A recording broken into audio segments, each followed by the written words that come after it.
everybody. Hey. Oh, thanks. Hey, first of all, thank y'all. Thank y'all for being here. Thank you to Creative Mornings. I am so excited that Creative Mornings is here. I have been a part of Creative Mornings in Atlanta and Nashville. I've not spoken at those events, but I've been there, and this is long, long overdue, y'all. So a round of applause for the people who put this together one more time.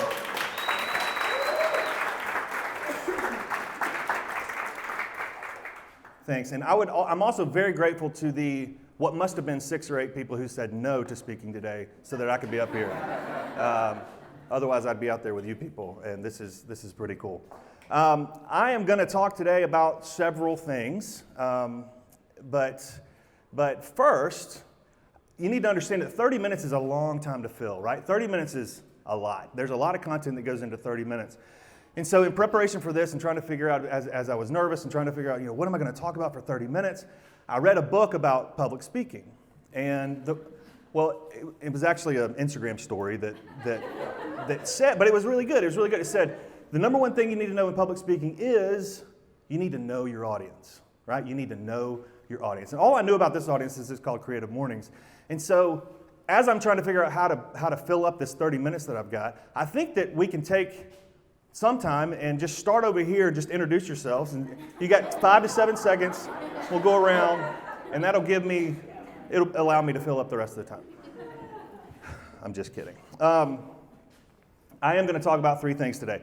3 things. These things are influence, storytelling, and paper towels, okay? The latter 2 we'll get to in just a second, but I want to talk about influence first and foremost, okay? We are a smart group. You guys are smart people. We are in the communication arts, right? So there's advertising people here and marketing people here and public relations people here and other people here who know the definition of influence. It's something that I would submit is overused. It's a word that is overused, especially in our industry. Okay, it's overused, but I don't think we think about it near enough.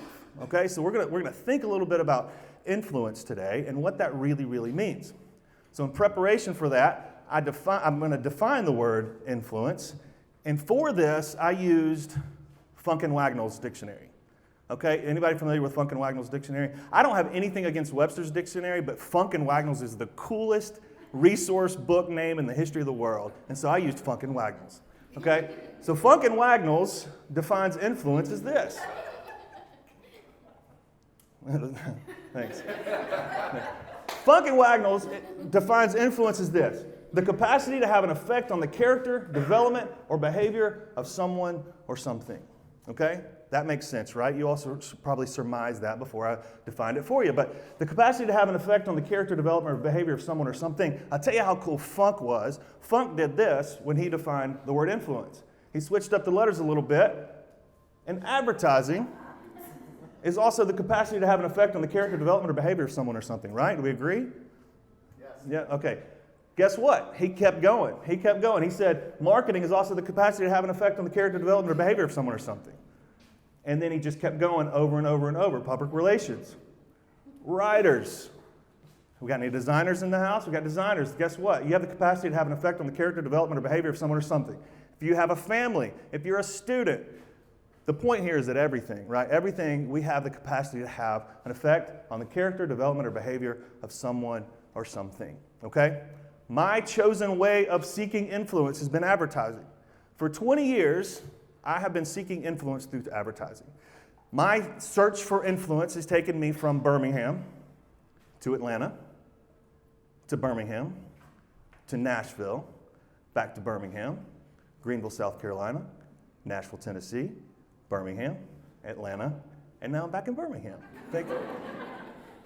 For 20 years I've done that, and I've been trying to figure out influence, right? What does influence mean? How can I influence people? How can I influence people with the gifts that I've been given? How can I make a difference in their lives, right? So I've chosen to do that through advertising, and over and over and over again, I've moved from place to place to place, seeking out titles, seeking out the next best campaign, seeking out the next best story, seeking out the next best whatever that will allow me to influence people. That has been a passion of mine for a long, long time.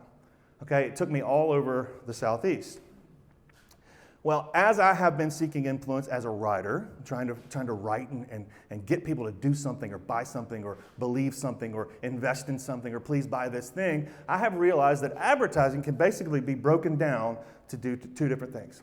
Okay? Advertising is about gaining attention or garnering intention. Okay? Gaining attention is the thing that we're all familiar with, regardless of what you do, your capacity, or what you do on a day-to-day basis. Gaining attention is that features and benefits marketing that we are all familiar with, right? It is, please buy this. Look at the shiny things over here. This is really pretty. Please buy this. And so we use whatever gifts we've been given to try to influence people to buy something or to believe something or to invest in something or whatever, right? I don't necessarily like that way of advertising. I never have. And so that's probably why I've moved 11 different times, right? Garnering intention, though, is better. Garnering intention is about storytelling. Garnering intention is about inviting someone into a conversation, allowing them to become a part of what you're talking about, a point of view, a perspective that you have on the world or on the product or on the organization or whatever you're talking about, right? Garnering intention is powerful. And it's where stories get told. And when you're able to invite people into a story, you're able to give them a perspective that they might not have had without you, and so therefore have an influence, right? So, with that in mind, I'm going to tell you a little bit about my story. All right. I grew up, listen, I had 9 cups of coffee this morning, so take a deep breath. Take a deep breath. I grew up in Nashville, Tennessee, in a wonderful, wonderful, amazing, loving, beautiful family, okay? Got 2 brothers who I love so dearly, a sister who I like a lot, and parents who were the best of the best, right? My parents invested in us in ways that you can't even imagine. They were wonderful, wonderful parents. They loved each of us so deeply. I never wanted for anything. I never needed anything. I wanted lots of stuff, but I never needed anything. I grew up in a wonderful, wonderful home. My mom and my dad loved us immensely and intensely, and they loved each other immensely and intensely until the day that he died. Okay? This guy, my dad, was, I'm going to say this not because he's dead and not because he's my dad, but this guy was a wonderful, wonderful human being. He was one of the greatest men I've ever known to ever walk the earth. He was great at everything he ever tried to do. He was a wonderful husband, like we talked about. He was an amazing dad, like I've already talked about. He was a deacon at church. He was a very successful business owner. He was funny. He was handsome. He made me. He was great, right? He was great at everything he ever tried to do. He was even a great athlete. I mean, this guy made a 36 on his ACT. He went to Vanderbilt University. He never really failed at anything. He was really, really great. He was a great athlete as well. He played receiver at Vanderbilt University back in the late 60s. They weren't very good back then either, but he was. He was great. He was a great athlete. I never saw him pass up a basketball and without challenging somebody to play a game of one-on-one. He was a great golfer. He played tennis. He played church softball and basketball. He was just great at everything he did. He was also a great runner. And he wasn't just one of these guys that runs around the neighborhood like I try to do every once in a while. He was a marathon runner. This guy ran marathons, lots of them. He was training for his 6th marathon when he went to the doctor for a pre-race routine checkup. And the doctor said, "Bob, you look great, man. You look great. I mean, you got the physique of a 21-year-old. Your blood pressure's 120/80. Your heart rate's great. Your breathing is great. Your lungs look good. You're a specimen, man. You're cleared to run in this race. But you might want to get the twitching in your arms checked out." So a couple of days later, he found himself face-to-face with a neurologist, and the neurologist, with tears in his eyes, said, "Bob, I don't know how to tell you this, man, but you have amyotrophic lateral sclerosis." And my dad looked at the doctor much like you're looking at me right now and went, "Okay, but can I run in the race or not?" And the doctor said, "I don't think you understand. This is a big deal. This is a really big deal. You have ALS. This is Lou Gehrig's disease." And the story goes, I wasn't there, but the story goes that my dad looked at him, cocked his head, and said, "Huh, Lou Gehrig. Like, Lou Gehrig was like one of the greatest athletes of all time. Lou Gehrig, they called him the Iron Horse. He played with Babe Ruth. This guy, for 15 years, never missed a single turn at bat. 2,000 consecutive games that he played, he never missed a game. They called him the Iron Horse. He's in the Hall of Fame. There's video of him saying, 'I'm the luckiest man in the world. I've got what he's got,' or what he had." And then 18 months later, he died. 18 months after being diagnosed with ALS, my dad left my mom, and he left his kids, and he left a business, and he left a church, and he left a community. He was beloved, and he was gone, right? I don't think he really paid attention to what influence meant until that time, but I think he kind of figured it out a few months before he died. All right, I'm going to try to make this quick, but a few months before he died, I came home as a 9th grader, came home from school having been cut from the basketball team in high school. And I was devastated. But I can tell you right here in front of God and everybody, I can be honest with it because I'm a grown-ass man, I can tell you that I should not have made the basketball team in high school. I was not a good basketball player at all, okay? I forgot to show this. There's Luke Gehrig. I wasn't a good basketball player, and I came home, I was still devastated, though. I mean, and I've gone through this with my own kids, but I was devastated. And I remember looking at my dad and crying and tears pouring down my face, and I said, Dad, I'm sorry. I'm sorry I didn't make the team. And I'll never forget this guy. He took his elbow, and he wiped my face with his elbow. And he said, you don't get it, do you? You don't get it.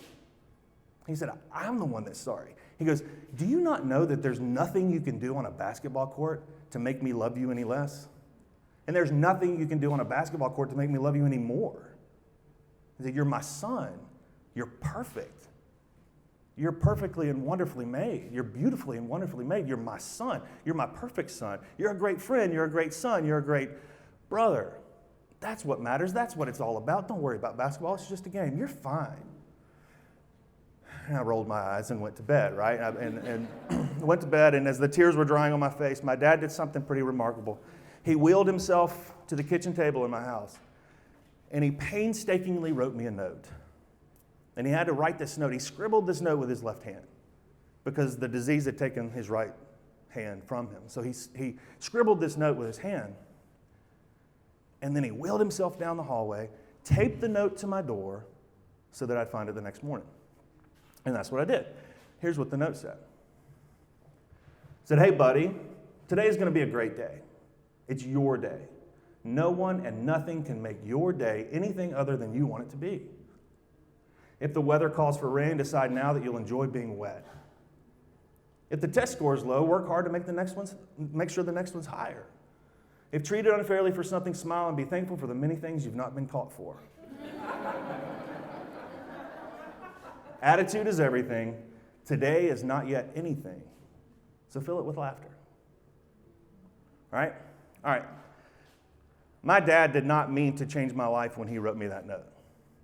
He was just trying to change my day. Right? But that note, I kept it. It meant a lot to me. And I kept it in my pocket. I kept it in my backpack. I carried it around with me for a long time. Even after he passed away, I carried it along with me for a long time. Somewhere along the way, it got destroyed or I lost it somewhere. It went away. But the message stayed. I memorized it, the message stayed. And that's a point that I'm trying to make here, okay? He wasn't trying to change my life. He was just trying to change my day. And he did, and he does, over and over and over again, okay? Well, now, and talk about perspective, right? The word that we talked about at the beginning, perspective. Now that I am grown, I'm 5 years older than he was when he passed away. I've got a son the exact same age I was when he passed away. I'm starting to understand what influence really means too. Okay? Now, my wife and I have 5 kids. We never intended to have 5 kids. They just kept coming over and over and over. She was like a Pez dispenser. I have no idea. They just kept coming out. I'd tap her on the head and a baby would fall out. We put a television in our bedroom and things kind of slowed down after that. But I've got these 5 kids. I never intended to have 5 kids. I wanted 2 kids. I still sometimes want 2 kids. But they are wonderful creatures, right? And they are becoming the people that they were created to be. And I'm starting to understand what influence is all about, okay? And I write them notes too, okay? I write my kids notes. I've done this for a long time. Since my daughter, who is now 19, you say, no way you've got a 19-year-old daughter. Look at you. Yeah, I promise. She's 19. She's a freshman at the University of Alabama. Roll Tide. And she's awesome, but since she was 4 years old, she's about 4 years old, preschool or whatever, I've started putting notes in her lunchbox, right? So I would write a note that says, Daddy loves you, or have a great day, sweetheart, or you're pretty, or whatever it was, I'd put it in her lunchbox. And I've been doing this for a long, long time. A couple of years ago, I wrote a note to my kids, and again, I do this every morning. I write a note, I put it in their lunchbox, in and amongst the peanut butter and jellies and the bruised bananas and the Doritos and whatnot, and I send them off to the bus stop. But a couple of years ago, I wrote this note that I thought was particularly insightful. It was a beautiful message. It made me think about life and living and what it really means, right, to do this thing called life. And so for some reason, I decided to take a picture of this note because I didn't want to forget the moment. Took a picture of the note, I sent them off to school. I got to work later that day. I was scrolling through my pictures and I saw the picture and it reminded me again of how special life is and the things that can happen if you really put your mind to it, what you can really do. And so I just decided, you know what, I'm going to post this to Instagram. At the time I had about 62 followers on Instagram, but I thought those 62 people are really going to get something out of this. And so I posted this note.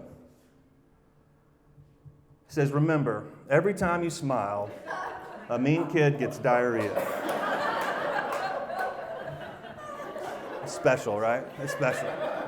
That is a father's love on paper, right? So I posted that, and you know what? The reaction was kind of much like what several people went LOL or double tap, or some people even shared the message. And I was like, well, this is fun. And so the next day I posted that message, and it read, you might not be as smart as your sister, but she can't eat gluten, so you win. Tell me that's not true. Tell me that's not true. If you could pick smart or a donut, which one are you doing? It's wisdom. So I posted it the next day. Please eat all your carrots. They're supposed to make you smart, and you need all the help you can get.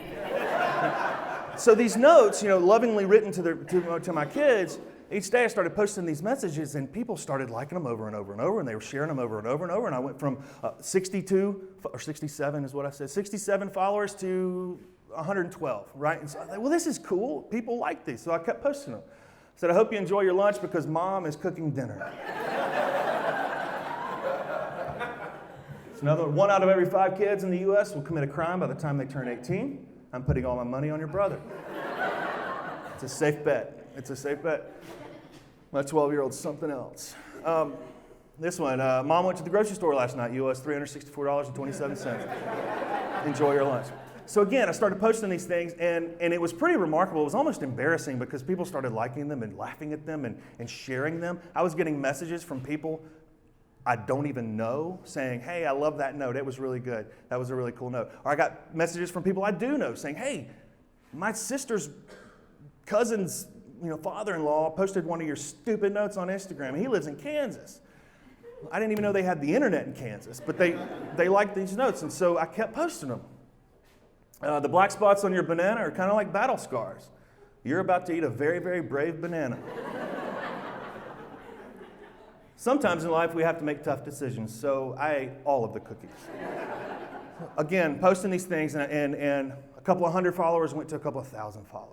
A couple of thousand followers went to multiple thousands of followers. And so I thought, man, this is cool. People like it. So I'm going to post them on Facebook in a Facebook album. And I posted these notes in a Facebook album. And y'all, this thing started getting shared over and over and over again. I mean, hundreds of thousands of people started seeing these notes, and I couldn't figure it out.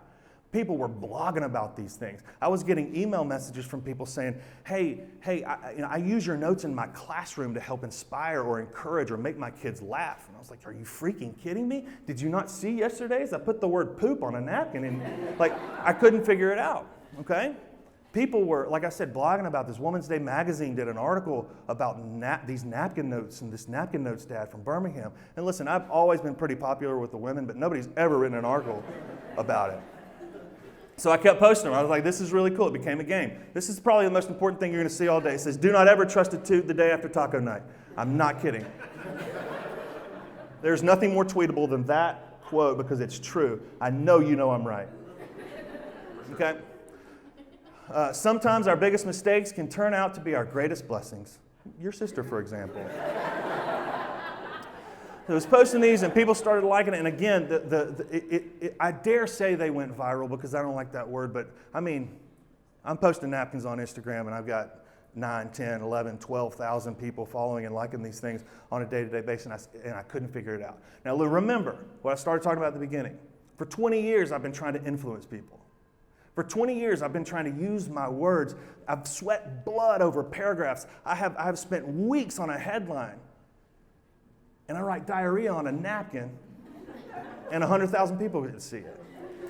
And I couldn't figure it out. I couldn't understand. But then I started reading their messages. And their messages were like, hey, man, thanks so much for posting that today. It reminded me of what my dad used to do. Or, hey, buddy, really appreciate that message you put in there yesterday. My grandmother used to do that for me. Okay? And so I was like, okay, well, this is cool. I started reading their notes, and I started the expiration dates are for sissies. Get it, because the food was probably spoiled. All right. May all of your dreams come true except the ones with monsters and stuff. No one loves you more than I do, except for Jesus and Mom and probably Mimi. Oh, and that weird lady from church who kisses you on the mouth. I'm sorry I yelled at you this morning. I was just practicing for later when we do homework. I know y'all know it. I mean, those of you with kids, there's probably 3 or 4 of you with kids in here. But that's a true statement. Part of my role as a father is to teach you about what to expect later in life. This lunch represents disappointment. So over and over and over, people started liking these things. 10,000 followers, 12,000 followers. I don't know what the exact number is today. I've kind of stopped keeping up with it. But my point is all these people started liking these things, and I couldn't figure it out. I started reading their notes. I started reading their messages, and I was getting emails. I got an email from a lady in Houston. This lady in Houston wrote to me, and she said, you are single-handedly making me reconsider my decision not to have kids. And I went, really? Like, gross. And I said, you know what? Maybe, but I'm going to need to see a picture first. I'm just kidding. I'm just kidding. But then she told me her story. I couldn't figure out why she said it, but then she told me her story. And her story was not a pretty one. It was not a good picture, right? She grew up in a broken home. Her dad was abusive. Her mother was an addict. She got put in foster homes when she was 13. She grew up abused sexually, mentally, physically, her entire life. So her picture of a family was not a very pretty one. Her first perspective of a dad who loves his kids was coming through these stupid notes that I was posting on Instagram. That's powerful. And my resolutions changed. I started realizing, hey, I've got an opportunity here. I have an opportunity here. I can do something really cool with these things. People are sharing their stories with me, and oh my gosh, the pressure. What am I going to write today? I don't have anything to write today. I don't know what I'm going to write today. And so I would labor at the kitchen table trying to figure out what's going to make people laugh, or how can I inspire somebody? Should I put a Bible verse on there? I don't know what to do. And my wife was like, dude, chill out. They're not laughing, or they're not impacted by what you're writing. They're impacted that you're writing. And it took the pressure off. And so I was able to go, okay, good. And I posted this one. That's not rain. The sky is crying because of your math grade. It makes my soul hurt when you say things like amazeballs.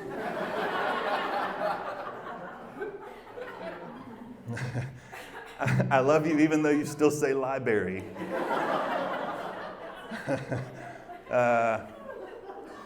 For your information, the hands that had to clean up after you this morning are the same hands that made this lunch. Think about that the next time you pee all over the bathroom. Who has kids in here and who has boys in here, and you know exactly what I'm talking about. I mean, they pee on the walls, y'all. It is insane. I don't know when I gained control, but I certainly did at some point. I'm hoping it comes in the next day or two. And then, gosh, I love your face. Okay, so there are some sweet ones in there. I'm not always making fun of their mom or trying to be foul in the message I put. The point is this. This is an accidental thing that happened. This is an accidental viral thing that happened, right? I never intended it to get this far. But the people who are commenting on these messages and the people who are sending me their stories has been such a powerful influence in my life, and it's allowed me to understand that I've got an opportunity to use the gifts that I've been given. Maybe it's not in headlines, and maybe it's not in paragraphs. Surely it is. I hope it is continuing moving forward, because I've got to make some money somehow. But this is an opportunity to do something cool, right? And I pulled some messages that people sent to me. I'll just read you a couple, and then we'll move on. I love this too much, totally stealing these from my kids. My mom used to do this. I love her so much.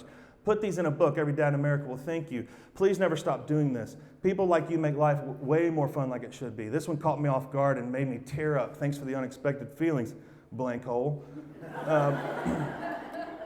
My dad used to write notes almost every day. I forgot how special that was until now. I use your notes in my classroom to make my kids smile.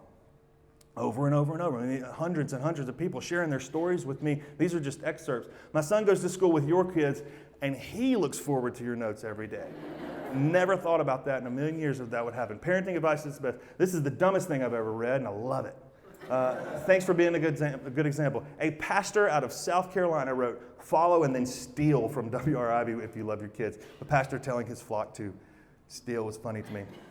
All right, and then take a look at this one. You shine a light of love every morning. Thank you. God bless you. My heart is full.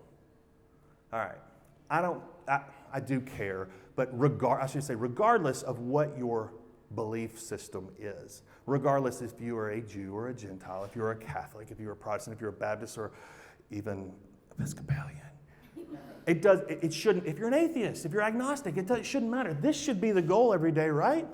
You shine a light of love every morning. Thank you. My heart is full. I mean, that is crazy. You know what's crazier than that?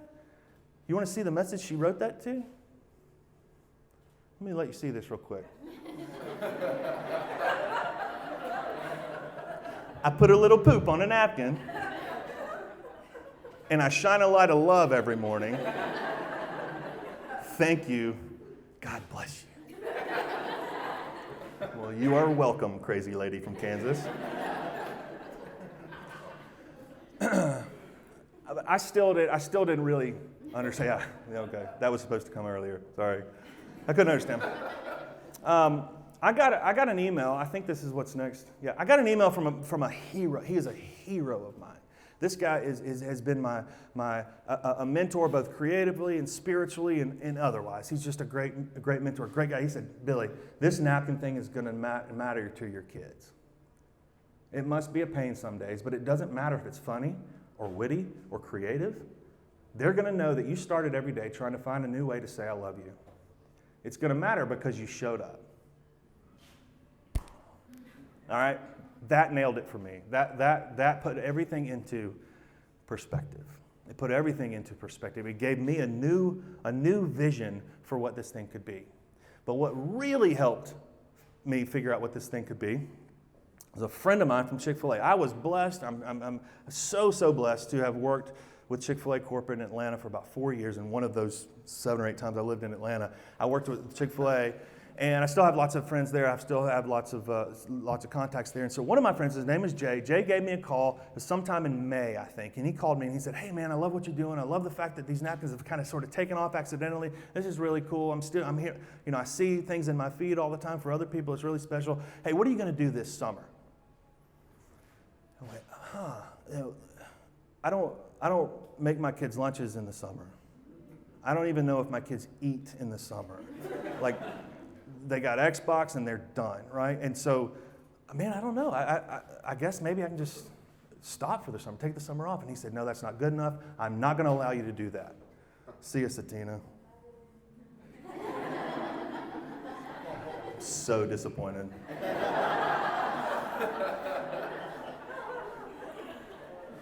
Anyway, where was I? Doesn't matter anymore, does it? This guy, so he's with Chick-fil-A. He said, "Hey, it's not good enough. You've got to do these messages. You have to keep doing this. I'm not going to allow you to stop doing this." I said, "Hey, take it easy. Okay, I'll keep doing it, but I don't know why. You know, I don't make my kids lunches." And he said, "Okay, well, I'll give you a call in a couple of days." So he called me in a couple of days and he said, "Hey, I got it.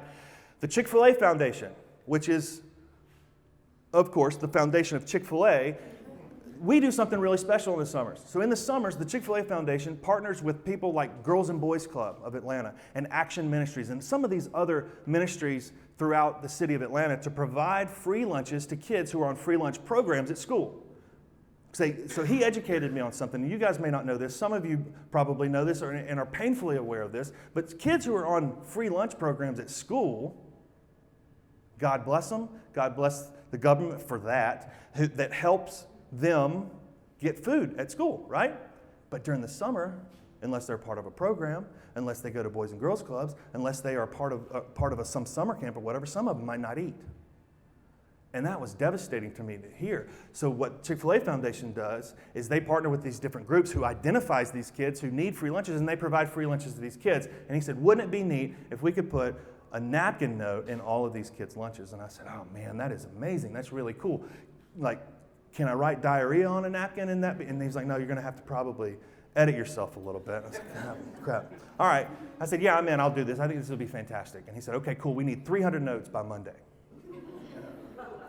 And I said, all right. And so for 3 nights in a row, I sat up at my kitchen table and I just wrote notes. I wrote note after note after note after note. And I sent them off to Chick-fil-A. Chick-fil-A put them in the lunch boxes. They went off to the kids, and I got a call later on Monday afternoon, and he said, dude, you're gonna flip when you hear this. I mean, the people who were packing the lunches were laughing, and they were crying, and they were taking pictures of these notes, and they were putting them in the lunch boxes, and the kids were squealing, and the counselors were laughing, and everybody, this is so fantastic. Thank you so much for doing this. I said, it was my pleasure. I was happy to do that. And he said, great, we need 900 notes for next week. And I went, 300 almost killed me, right? So I was like, oh God, I don't know how to do this. I don't know what to do. And so I started writing these notes, and I started writing these notes, and I started writing these notes. And I had the pleasure of working at Big Communications for about 4 years, 4 great years of my life. I learned so much from these people. One particular person helped me put together a website, and he had the idea of, hey, let's put together a website so that you can use this accidental platform that you've created, and all these people who love your messages and expect these messages and want these messages, maybe they can become a part of this with you, and they can submit messages, and then you don't have to do any work. And I said, that's awesome. So he helped me put together a website. It's napkinisms.com. I have been putting the hashtag napkinisms on my feed and whatnot for a long time, so I decided, okay, napkinisms.com is available, and so I created napkinisms.com. And it tells the story of the napkins and a lot of what I've shared with you this morning, but it also has a place on here where you can submit your own message, right? So you go to the Submit tab, you put in your name, your email address, your Twitter, Instagram handle, and then you write a message, and people can send a message, and they send that generates an email to me, and I look at the email, and I moderate some of them because I can't put Corinthians 7 on a napkin, but a lot of these people are sending these great messages, and I said, okay, if you guys will help me do this, we can do something really special. So people showed up, not as many as I would have hoped. I probably wrote 7 of the 900 napkins that week, but then people started liking it. People started getting involved and sending more messages. And just take a look at this real quick. This is summer 2016.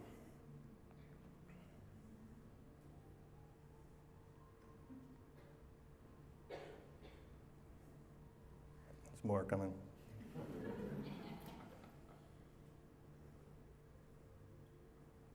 Are y'all able to read all those? Or? All right, yeah. So the point is, 3,000 napkins that summer were given to kids in need. 3,000 messages were sent to kids in need, right? And that's just a really, really special thing. Since then, about 10,000 napkins have been distributed through the Chick-Fil-A Foundation to different kids or whatever. And like I said, the stories from these things have been really powerful. This is a picture of my kitchen table after that summer. My wife left for about 6 weeks, but she's back now. She's forgiven me. We bought the table at Walmart. But anyway, I've ruined my table. But this is a keepsake. This is a reminder of that summer. It's a really cool reminder that I have there. What's also cool is I received stories and stories and stories of people who were impacted by that summer. Not just the notes I was leaving in my kids' lunchboxes, but through the summer, people were really impacted by this. I heard a story was shared with me about a little boy at a boys' and I cry sometimes when I tell this story. I'm going to try not to do that this morning. This little boy was crying. He was weeping. I say weeping. I just heard he was crying, but I imagine him just. But he was crying, and he was on the sidewalk out in the parking lot at a Boys and Girls Club or whatever, some camp that he had gone to, and he was crying. And the counselor came up to him and said, "Hey, buddy, what's wrong? What's going on?" And he wiped his face and he held up the napkin, and the napkin said, "Somebody who loves you is thinking about you right now."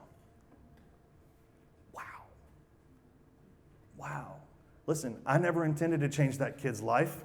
I don't know that I did change that kid's life. I just wanted to give him a smile. I just wanted to change his day, and it did. And maybe it still does. Maybe he's never heard that before. Maybe he just needed to hear that in that moment, right? Enter the Children's Hospital of Alabama Napkinism. So I get to tell this story to groups often, not as often as I'd like, because this is one of my favorite things in the world to talk about, but I was talking at a specific event, and Garland Stansel, the Executive Communications Director, I probably got the title wrong, but anyway, he's a big dude at Children's, and he was in the audience, and he came up to me and said, hey, I'd love for you to come talk at the hospital. So I came and talked to the hospital, and I gave a version of this story at the hospital, and afterwards people came up and said, we got to do this at the hospital. We need to do this at the hospital. Why are we not doing this at the hospital? This makes perfect sense. We should do it at the hospital. And I said, oh, that sounds great. We should do that. And so Garland and I put our heads together, and now we're putting more than 135 notes on every single patient's tray every single day, right? I'm not a math major, but that's a lot of notes. That's a lot of math. That's a lot of messages. It's a quote that I stole from somebody, but it's really important. It says, "Even a small message, especially when it's important and crafted in love, will find its way to where it needs to be." That's a really powerful message. There's several messages that I have received over the past couple of years that have meant a lot to me. This is one of them. And it's really powerful, and it makes a difference when you see these things in action, right? Look at these babies. I mean, look at these.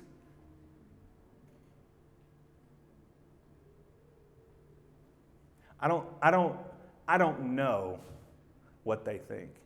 I don't know what their parents are getting out of these things. I don't know what these families need to hear on a day-to-day basis.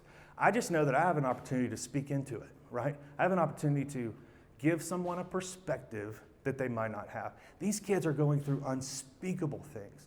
These kids are going through unthinkable tragedy. These families are dealing with these things that you can't even, God willing, none of us can really imagine some of these people. But it's not my responsibility to change that. I can't heal them. I can't get them out of the hospital. But maybe I can make that kid go, huh,